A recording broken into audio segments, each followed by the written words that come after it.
afternoon, everyone. Welcome to our pre-match press conference to preview our game against Crystal Palace. We'll start off with Sally at Sky Sports. Hi Sean, and you just said your team meeting as well, so I'm guessing has gone well. 3 wins out of 5 in all competitions. Must be a pretty good week so far. Yeah, I think we've been building on early season performances but changing that to get results.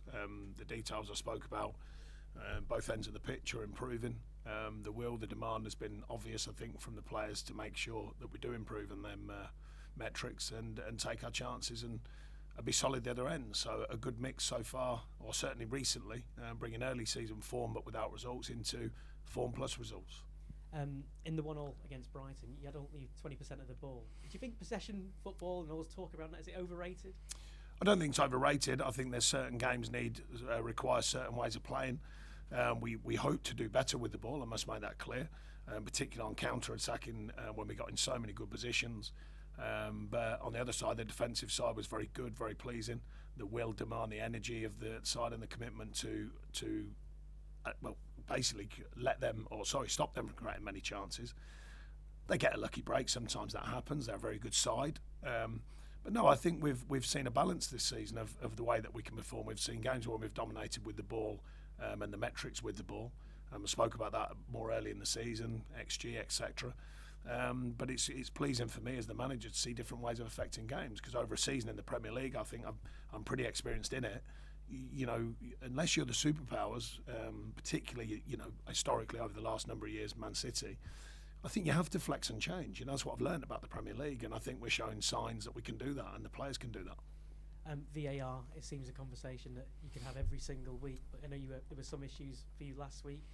Are we any nearer or further away, do you think, from a bit of clarity across the I think it's a tough call. They're altering it, they're changing it. Officials in general, they're trying to promote new officials. They're trying to get growth in the officials, and they're how they can blend into the Premier League. It's not easy. It's not easy for the governing bodies to do that. Not easy for the referees either. I've said for many years that the 3 highest demands on a match day are the 2 managers and the referee. Within that, I think there's just some things that we think commonsensically could be better, and I think quicker. And I think that's probably where we just get a little bit lost in it as managers and coaches and players, and I think the fans as well. I spoke recently, and I'm still a fan of it, I've got to be honest, because the margins are tight and they're very, very important. It's top-level sport and it's top-level outcomes, and financially can be massive difference, in football, from big, important decisions. I just spoke recently about, even with there's always a rule for a rule, and there seems to be a rule for every VR situation. When you could take all that away and just put more strength in the VR people and go, look, we've had 2 this season. You know what they are, massive decisions that were clearly obvious to everyone in the stadium that didn't get corrected because of a certain reason why they're not allowed to correct them. For me, there should be an override. If it's a bad decision, it's a bad decision. End of. Don't need a rule to decide a bad decision. They should go, right, that's it. That's a bad decision, and change it. It's not as easy as I'm suggesting, I'm sure of that, because everyone will have a different view. But I think there's a more commonsensical way that it can work, and I think they are trying to find that. On the other hand, the demand of it is quite obvious. Stories of own referees speak to the crowd and all this sort of stuff. My personal nirvana is referees go under the radar, allowed to do their job, and they do it so well we hardly notice them, not bring them to the fore. But that's only a personal opinion.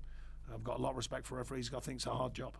Yeah, just on that, do you think the discourse at the moment, are we fair to referees? Because there's so much spotlight on them, and it's such a difficult job. But that's the thing. I don't. I can't understand the spotlight in the sense of you could change that, because this idea of, I spoke after the Liverpool game, people running over to the screen, and we all know what's going to. Well, we all more or less know what the outcome's going to be. So it just adds more spotlight on it. Take that away, make it quicker, make it more streamlined. Personally, I don't need to hear from the referee and the VAR. I don't think the stadium needs to hear it. It's a decision, it's made, we get on with it. I think it's a hard job. I think I was hoping when a VAR first came in, it was streamlined, and every season it was, and to a point when we all got used to it and it was pretty quick. It seems to recently have gone the other way. And the demand gets higher, and even if in my opinion, this is purely my opinion, if a referee had the ability to speak to everyone in the stadium, everyone presupposes because they explained it, they'd all agree. Of course they wouldn't agree. Football fans, as if they're all going to agree. They're still not going to agree. So therefore, I can't see that. I think allow them to go out the spotlight, do their jobs. I think they have a really tough task as referees. We ask a lot of them. So my personal belief is just help them. Don't keep adding more level to it and layers to it. Just take that all away, make it all quieten down, and let them get on with their jobs. And finally, from me, back to the football. Crystal Palace away on Saturday. Does the team find it easier, perhaps, playing away from home than home at the moment? No, I don't think so. I think I've spoken recently about this. The results changed that perception. I think the performance has been really strong at home. The results changed the whole feel of that. I think we've actually been strong often home and away. There's been a few that have got away from us. We know that. Hopefully we've corrected some of them things. But no, Palace is good club, fantastic manager, Ray Lewin as well. People I hold in absolute high regard. So I look forward to seeing them. But obviously all the respect goes out the window when the whistle blows. Sean, just picking up on that, can I ask you about your thoughts on Roy Hodgson? Because he seems to get better with age, doesn't he? He was retired a couple of times. I tell him every time I see him, I'll be telling him, like this week, what are you doing? So I say, what are you doing this for? Come on, mate. You know what I mean? In a lovely way, you understand. Terrific fella, always been terrific with me. When I was younger, coming through, whenever I met him, come across him. I know him a bit through some work and connection I've done with leaders in sport as well. He's always at them events, speaks very wisely. And Ray Lewin, who was my manager at Watford, and I've always got on fantastic with Ray. He was a great gaffer as well. So, I like a lot of what they are and what they do. Respect them, and that's without a shadow of a doubt. But they know, and I know, the whistle blows, as I said, and that all goes out the window for however long the referee plays. And then afterwards, hope to go and see him and have a chat. Has Roy ever given away any of those secrets? No, I don't think he works in that way. I really don't. I think he's quite open. I think he believes in what he's done. He's formed it over many, many years and many experiences. I think he sticks to how he works with players and how he believes in the game, and it's paid him back. It's served him very, very well, and he's still going. I certainly won't be. I'll tell him that every time I see him. I'm not doing it. I'm not your age, mate.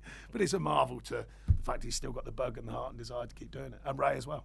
And what are your thoughts on Crystal Palace, especially recently? Because obviously before last weekend, I think it was 1 win in 6. They then win last weekend, and the narrative changes to they've taken 7 points from 15. Well, that's life in the Premier League. That's life at clubs who are not the superpowers. You have the ups and downs, the ins and outs. Good club. Roy's done a good job. They're like all clubs, I think, of that kind of ilk, like trying to find that blend. A side that can play, a side that can fight, a side that can get points on the table, and it's a challenge. It's simple as that. So they've had a bit of an awkward spell. I think Roy spoke. What seemingly, I've seen the game on a screen, not live, but he spoke pretty honestly after the Birmingham, and he felt they didn't play that well, but they got the result. That's sometimes what you have to do. And concentrating on Everton specifically for this one, any changes in the team news for this one? No, a couple of knocks with Amadou, and Jared's got a bit of a knock, but we're not expecting too much from Duke's had a bit of sickness, but they've all been on the grass today, so we're hopeful on them. Hopeful on Onana coming back? Yeah, I think he should be. I say they've been on the grass, as we know, still see how that reacts tomorrow. But he's managed that well. He's done well to get through the games he did. Hopefully we've managed that well with him as well, and it's calmed down. Thank you. Thank you. Thanks, Rich. We'll go to Julia at Radio Mersey. Excuse me. Hey, Sean. Hi. In the under-21 game this week, Yusuf Chimiti, Lewis Dobbin, João Virginia, Seamus Coleman all featured in that. I guess the big one there is Seamus Coleman. He lasted over an hour. Is he in contention for this game? Yeah, I mean, it's important these games because we want to, stimulate the players to get back to full fitness, full sharpness. The games programme can be awkward, ranging games. So it was a game that we felt they could get something from, particularly Seamus, of course.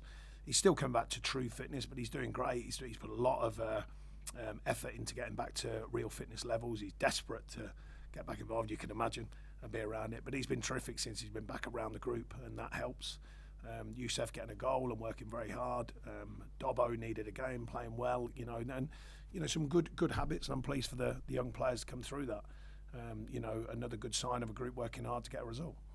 I saw your interview this week where you mentioned about Dele Alli, having a conversation with you about how he understood what you wanted to do about direct play. I just wondered if he has been helping maybe in training while he can't play, on a match day. And also, the fans will want me to ask, are we expecting him sooner rather than later? No, he's still got a bit of way to go. But no, I wanted to try and keep him involved. I think he's in a good place as a person. I like the fact he absorbs it. He's had some amazing experiences, don't forget. People sometimes do forget that, for still a relatively young player. And I was just chatting to him about it. I just said, because I want to try and keep him involved in what we're trying to do with the group. It's hard when you're out for that long. It really is. And he's been through a lot over that period as well. And it was just a conversation I had with him, and he just brought something up that I thought was really important and shared it with the players. I said, look, having a honest conversation. And he described it very well about, You know, this idea of direct play, people presuppose that means kicking the ball, but it doesn't. And he was on it, you know, straight away. He said, no, I get exactly what you mean. You know, can you play forwards as a first thought? And he said maybe the players need a bit more correcting with that. So I told the players at the conversation, you know, I will try and be open with the players, and I want their feedback. I want them to let us know if they're not understanding something. More than happy for them to question things and ask whys and wherefores. And he did that in a very good manner, and I just thought it was important to share it and share the belief I have in all the players when they do feedbacks. We do listen. Manager in the making, maybe then. Well, who knows? But he certainly had a lot of experiences. Might stand him in good stead later on in life if he decides to go down that route. Vitaly Mikalenko's form, you know, is winning a lot of praise right now. I just wondered what you made of his progress since you've arrived here, and also how he's linking up with Dwight McNeil now he's getting his fitness back. Yeah, I think that, you know, Miko finished the last season injured, which is not ideal. Got injured early this season. It was an awkward spell of niggly injuries. He came through the international scene and come back here fitter, and he's done very well. You know, as soon as I got here, I liked what I was seeing. I think it's still lots of development in him. He defends very well. He defends a very high level kind of modern controlled aggression. You know, he's good on his feet. He wants to defend, but not silly stuff. Just the way he competes, and I think it's growing all the time. I think he's really improving. I've really enjoyed his performances. And Abdoulaye Doucouré has decided that in January he's going to stay here. He won't be part of the Africa Cup of Nations. What does that mean to you as a manager, and what's been the reaction within the squad to that? Well, I've always been respectful of players on the international scene because I think it's valid. You know, it means a lot to them to do that and play for countries and they're like. So I think in his case, he's old enough and wise enough to make decisions. You know, it's not something he needed to speak in depth to me about. And it was a decision that he's made. Good luck. Thank you. Thanks, Julian. We'll go to Ian at the Press Association. Just a quick one, Sean. There's been speculation again about Ben Godfrey and his future. Is he still in your plans? Yeah, he's doing terrifically well for us. He's training very well. He's staying sharp and ready. The hardest thing we've had lately is the games programme, to try and keep the players who are not quite playing, starting in the first team, try and keep them game ready. But he looks after himself, super fit fella, and he's going along well, and he's ready. Yeah. Is there anything more you're looking for him to get back into the side? Well, I think it's fair to say currently it's tough. I think the two centre-halves are playing very, very well, and most people are speaking outside of my opinion and decision. I think most people accept that. And sometimes centre-half I was one, it's tough, you know, because you want to play. But I think there's an honesty to most centre-halves in the sense when they look at someone and think they are playing well, they know they've got to sit tight, and I think he does know that. I think he's a very good player, but he's looking at two centre-halves currently on very, very strong form. Thank you. Thank you. Thanks. Any further questions in the open section, George? Hi Sean, yeah, Amadou Onana has been in great form and he currently ranks 4th in the league for successful long balls, with only Rodri, Thiago Silva and Moises Caicedo ahead of him. He's currently averaging twice as many as last season. Rodri, is he allowed to pass it long? How dare he? When I see him, I should tell him off. What would you put the improvement down to from a technical standpoint? Because obviously he's been really strong defensively. Is it simply just a case of his second season in England, he's more confident, or maybe something you've worked on? I think he's maturing as a player. I think he's realised the defensive responsibility better. I think he's doing it better. I think he's seeing the game quicker, which I've spoken endlessly about to him and shown him some clips. Him and Jimmy, to be fair. You know, Ghana's slightly different with his maturity. He sees things a bit quicker, and I've spoken to Amadou and Jimmy about the importance of their positional sense, whilst trying to allow them the freedom to play as well, because they can both play. They're very good on the ball, I think, and I think there's more to come. And then putting in the hard yards, because the top midfield players historically have always covered the ground, and I think he's improving with that. The mental aspect of just the literal basics of working really hard as a midfield player. And like I say, you've got Ghana there with his experience rubbing off on him. Duke slightly differently, playing a more advanced role, but there's a good group there, I think, of midfield players who can rub off on each other. What do you think his ceiling is? I think like any player, you can go as hard as you want for as long as you want. I mean, you know, I look at Youngie and I look at Seamus, you know, they're still working hard at their game. I think the way that I've always worked is not about age, it's about desire, it's about the will, it's about, you know, what you want from yourself. And I think for the younger players here, you know, the world of football's open to them. So, you know, I don't put any limits on them. You know, just keep improving, keep being hungry to improve all of the time. I think that's the message from me. Thanks. Thank you. Cheers. Any further questions in the open section before we move on? No? Okay, thank you. Cheers.